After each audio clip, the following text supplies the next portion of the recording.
starting with the name of Almighty Allah, who is the most gracious and the most merciful। ये हमारा practical number 17 है। इसके अंदर हम इफ स्टेटमेंट सीखेंगे। उसके लिए हमने इस तरह की एक वर्कशीट क्रिएट करनी है जो कि यहाँ पर मैंने क्रिएट की हुई है। इसके अंदर हमने काम करना है, लेकिन क्या काम करना है वो हम यहाँ से देखते हैं। Apply formula to calculate grade using following criteria. इस क्राइटेरिया को अप्लाई करते हुए हमने इफ स्टेटमेंट जो है लगानी है और इस तरह के ग्रेड्स जो है हमने सारे लगाने हैं। ठीक हो गया। उम्मीद है आपको इस चीज़ की समझ आ गई होगी। अब देखिए, अगर ग्रेटर देन इक्वल टू 90 हो तो ग्रेड ए हो, 80 प्लस मार्क्स हो तो ग्रेड बी, 70 प्लस से सी, 60 प्लस डी और बिलो 60 मार्क्स जो है वो फेल यानी कि एफ ग्रेड कहलाएंगे। इन ग्रेड्स को यहाँ से कॉपी कर लेते हैं, ठीक है, और अपनी एक्सेल में जाके अपनी जो इफ स्टेटमेंट है उसका यूज़ करते हैं इन ग्रेड्स के मुताबिक। इसको यहाँ पर मैं पेस्ट कर देता हूँ ताकि यहाँ पर हमें इसको देखने में आसानी रहे। यहाँ पर ये जो बॉक्स है जहाँ पर हम लोग अपना ग्रेड शो करवाना चाह रहे हैं, यहाँ पर मैं इफ स्टेटमेंट को टाइप करूँगा।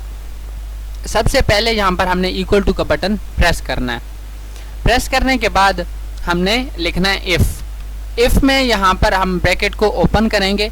ब्रैकेट को ओपन करने के बाद यहाँ पर हमने जिस सेल के मार्क्स को टेस्ट करना है उस पर हमने क्लिक कर लेना है।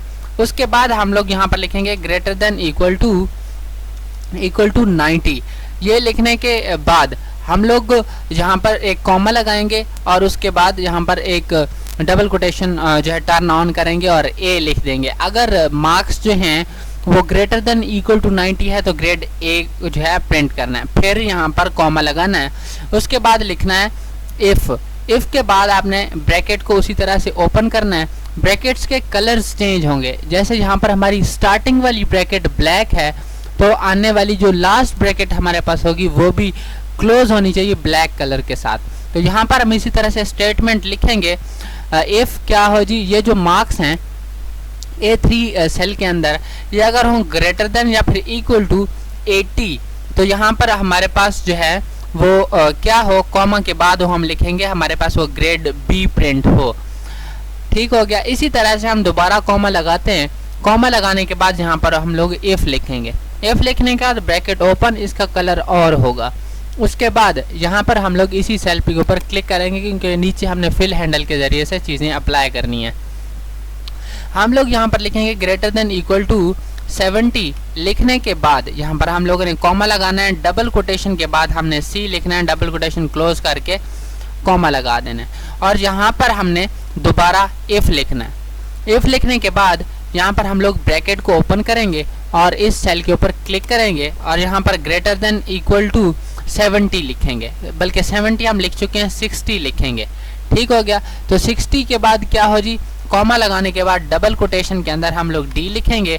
डी लिखने के बाद यहाँ पर दोबारा हम लोग कॉमा लगाएंगे और यहाँ पर इफ़ लिखेंगे।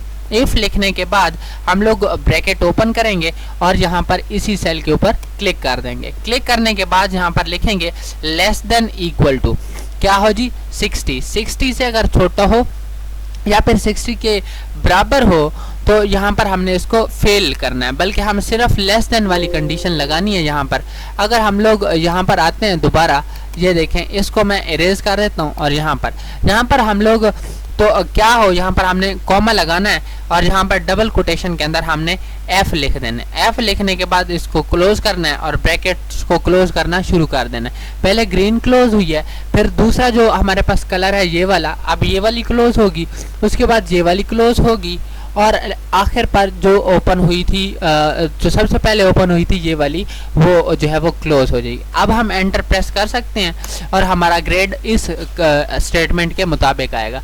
यहाँ पर मैं क्लिक करके फिल हैंडल को ड्रैग करता हूँ। चाहे हज़ारों भी यहाँ पर रिकॉर्ड्स हैं तो ये उनके ग्रेड्स जो है वो प्रिंट ऑटोमेटिकली कर देगा। इस तरह से हम लोग इफ़ स्टेटमेंट को यूज़ कर सकते हैं।